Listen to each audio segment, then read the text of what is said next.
మీకు అందరికీ తెలిసిందే, గత ప్రభుత్వం 10 లక్షల కోట్ల అప్పు మన మీద పెట్టి పోవటమే కాకుండా ప్రజల మీద చెత్త పన్ను అంటూ చెత్త పన్ను వేసి ఒక 85 లక్షల చెత్తని ఇలా వదిలేసిపోయింది. ఇలాంటి చెత్తని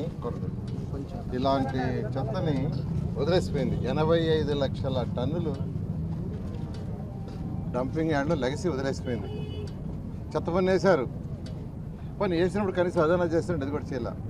అయితే మొన్న అక్టోబర్ 2వ తేదీ స్వచ్ఛ ఆంధ్ర రోజు, స్వచ్ఛ భారత్ స్వచ్ఛ ఆంధ్ర రోజు గౌరవనీయ ముఖ్యమంత్రి నారా చంద్రబాబు నాయుడు గారు మచిలీపట్నంలో స్వచ్ఛ భారత్ కార్యక్రమం చేస్తూ ఆ రోజు అనౌన్స్ చేశారు.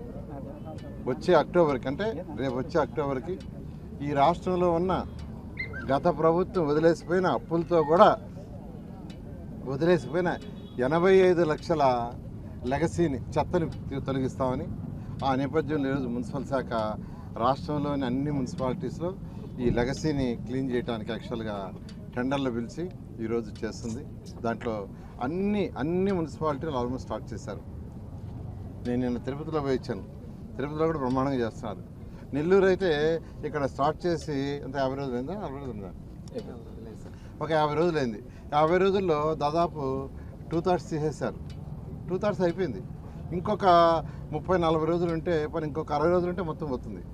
ఇంకొక 60 రోజుల్లో నెల్లూరు పోతుంది. దీన్ని ఒక మంచి పార్క్ చేస్తామని చెప్పాను యాక్చువల్గా. అదేవిధంగా దొంతాలు యాక్చువల్గా లక్షలు ఉంది, అంతా ఇంత కాదు.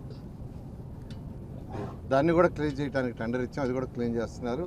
ఫ్యూచర్లో ఇటువంటి ఉండకూడదని ముఖ్యమంత్రి గారు ఎంతో దూరదృష్టితో వేస్ట్ ఎనర్జీ ప్లాంట్స్ పెట్టాలని 2014-19లోనే ఆదేశించారు. 10 ప్లాంట్లు యాక్చువల్గా మేము ఆర్డర్ చేసాం. అయితే ప్రభుత్వం మారేటప్పటికి 2 ప్లాంట్లు ముందుకు పోయినాయి. అది విశాఖపట్నం అండ్ గుంటూరు. చాలా చక్కగా జరుగుతున్నాయి. ఈరోజు విశాఖపట్నం సరౌండింగ్స్లో ఉండే మున్సిపాలిటీలో చెత్త డంపింగ్ ఇలా ఎక్కడ లేవు. ఏ రోజు ఆ రోజు తీసిపోయి దాంట్లో వేస్తారు.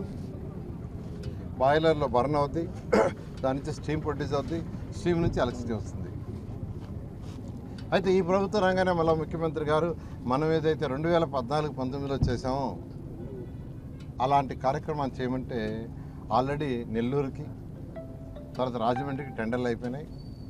త్వరలో కడప, కర్నూలు 2, అదేవిధంగా తిరుపతి 1, అదేవిధంగా విజయవాడలో 1 ప్లాంట్ పెడుతున్నాం. ఈ ప్లాంట్లు వస్తే ఈ రాష్ట్రంలో చెత్త మొత్తం వెళ్ళిపోతుంది. ఏ రోజుకి ఆ రోజే. ఇంకా ఈ డంప్ యార్డ్లు ఉండవు. ఇన్ని ఎందుకంటే ఒక విజన్ ఉన్న నాయకుడు ముఖ్యమంత్రి గారు. విజన్. గత ముఖ్యమంత్రిలాగా ఊరికినే దౌర్జన్యాలు, అరెస్టులు, తెల్లవారులేస్తే ఏం చేస్తామా, ఎవరిని అరెస్ట్ చేస్తామా, తీసుకుని జైల్లో పెడతామా అనే ఆలోచన ఉండేవారు కాదు.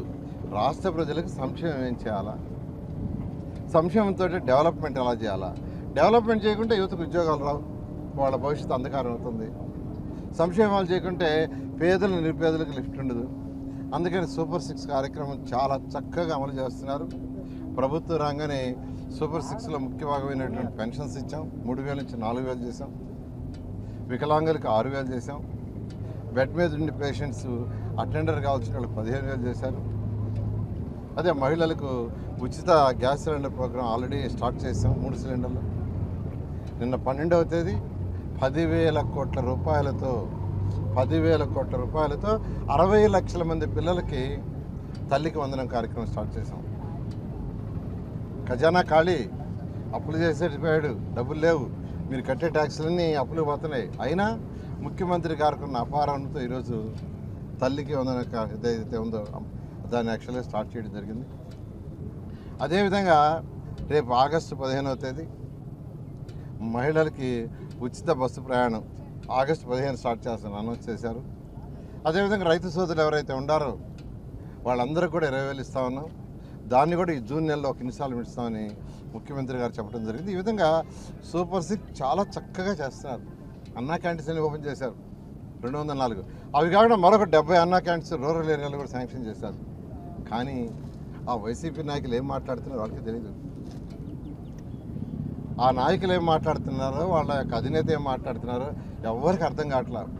అమరావతి రాజధానిలో వేసలు అంటారు. ఏంటండి స్త్రీలని గౌరవించాల్సింది పోయి ఆ మాట అనొచ్చా? అంటే 2014-19లో అసెంబ్లీలో ప్రతిపక్ష నాయకుడిగా అమరావతినే క్యాపిటల్ అన్నాడు. 30,000 ఎకరాలు కావాలని ఆ రోజు జగన్మోహన్ రెడ్డి చేయి ఎత్తాడు. ప్రభుత్వం రాగానే 3 ముక్కలాటాన్ని ఏది చేయలే. అయితే ఇప్పుడు ఎంతో వేగవంతంగా అమరావతి క్యాపిటల్ సిటీ ముందుకు పోతుంది. 10,000 మంది వర్కర్స్ చేస్తున్నారు. 50,000 కోట్లకి యాక్చువల్గా టెండర్స్ ఇచ్చాం. ఎంతో వేగవంతంగా చేస్తుంటే 3 సంవత్సరాల్లో పూర్తి చేస్తామని మాట ఇచ్చాం ప్రజలకి. ఖచ్చితంగా చేస్తాం. అయితే ఒక భయం పట్టుకునే వాళ్ళకి 5 సంవత్సరాలు మనం 3 ముక్కలు ఆటాడాం, వీళ్ళు రాగానే మొదలుపెట్టారు, రాజధాని అయిపోతుంది అనే ఉద్దేశంతో దానికి చెడ్డ పేరు తేవాలని మహిళల్ని కించపరుస్తూ వేసలను చేశారు. నిజంగా తప్పు. ఆ నాయకుడి లక్షణాలు అదే. ఎందుకంటే ఏదన్నా ఒక మంచి పని వేరే వాళ్ళు చేస్తుంటే అప్రిషియేట్ చేయాలా. ఏదేమైనప్పటికీ మా ముఖ్యమంత్రి గారు ఒక పక్క సంక్షేమం, ఒక పక్క డెవలప్మెంట్ రెండింటిని సమపాళంగా చేస్తూ ముందుకు తీసుకుపోతున్నారు. ఎవరన్నీ చేసినా చేస్తాం. ఈరోజు నెల్లూరులో తీసుకుంటే నెల్లూరు ఎమ్మెల్యేగా అనేక కార్యక్రమాలు టేకప్ చేసాం. అన్ని పార్కులు టేకప్ చేసాం. అన్ని స్కూళ్ళు రెనోవేషన్ స్టార్ట్ చేసాం. అంగన్వాడీ కూడా స్టార్ట్ చేయబోతున్నాను. అదేవిధంగా యూజీడీ ఆల్రెడీ స్టార్ట్ చేసేసారు. డ్రింకింగ్ వాటర్ ప్రాజెక్టు ఏదైతే వాళ్ళు నిలిపేశారో దాన్ని కూడా స్టార్ట్ చేశారు. త్వరలో డ్రైన్స్ ఏదైతే వర్షం వస్తే పోయే నీళ్లు కానీ ఇంటి నుంచి వచ్చే వేస్ట్ పోయేది కానీ ఆ డ్రైన్స్ కూడా త్వరలో టేకప్ చేస్తాం. Thank you.